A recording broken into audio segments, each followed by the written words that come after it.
মালিক ইয়াউমিদ্দিন, প্রতিফল দিবসের মালিক। এই আয়াতটি বিচার দিবসের উপর আল্লাহর সার্বভৌমত্বকে তুলে ধরে। যখন এই আয়াতটি পাঠ করা হয় তখন আল্লাহ বলেন, আমার বান্দা আমাকে মহামান্বিত করেছে, তিনি এই পৃথিবী ও আখিরাতের প্রভু। তবু এই দিনটিকে আলাদা করা হয় কারণ এটি সেই সময় যখন তার পরম কর্তৃত্ব সম্পূর্ণরূপে প্রকাশিত হবে। কেউ কোনো কিছুর মালিক হবে না, কোনো ক্ষমতার দাবি করবে না, এমনকি তার অনুমতি ছাড়া কথাও বলবে না। কোরআনে এটি চিত্রিত করা হয়েছে যে তার অনুমতি ছাড়া ফেরেশতারা নীরবে দাঁড়িয়ে আছেন, তার সামনে সমস্ত কণ্ঠস্বর বিনীত হবে এবং তার অনুমতি ছাড়া কোনো আত্মা কথা বলবে না।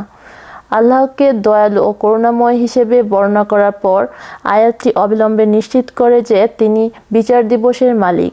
তিনি সমস্ত মানবজাতিকে একত্রিত করবেন, প্রথম থেকে শেষ পর্যন্ত, এবং প্রতিটি ব্যক্তিকে তাদের কাজের জন্য জবাবদিহি করতে বাধ্য করবেন।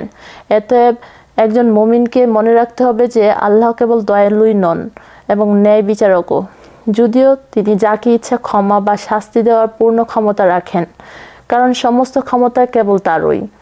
ইয়াউমিদ্দিন বলতে প্রতিশোধের দিন বোঝায়, বিচার, হিসাব নিকাশ এবং জবাবদিহিতার দিন, যখন আল্লাহ সৃষ্টির হিসাব নেবেন, ভালোর জন্য ভালো এবং মন্দের জন্য মন্দ।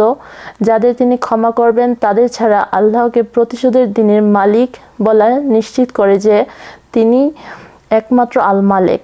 কুরআন তাকে রাজা, পবিত্র, সকল ত্রুটি থেকে মুক্ত বলে সম্বোধন করে এবং বিচারের দিনে ঘোষণা করে, আজ রাজত্ব কার? এটি এক অপ্রতিরোধ্য আল্লাহর। নবী সাল্লাল্লাহু আলাইহি সাল্লাম এই একচেটিয়াতার উপর জোর দিয়েছিলেন। তখন তিনি বলেছিলেন, আল্লাহর কাছে সবচেয়ে ঘৃণ্য নাম হলো সেই ব্যক্তি যে নিজেকে বাদশাহদের বাদশাহ বলে সম্বোধন করে, কারণ আল্লাহ ছাড়া আর কোনো মালিক নেই।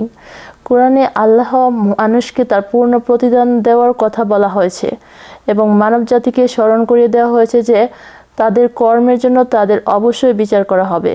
ভবিষ্যদ্বাণীমূলক শিক্ষায় এটি ধরা হয়েছে, জ্ঞানী ব্যক্তি হলেন তিনি যিনি নিজেকে জবাবদিহি করেন এবং মৃত্যুর পরে যা ঘটবে তার জন্য কাজ করেন।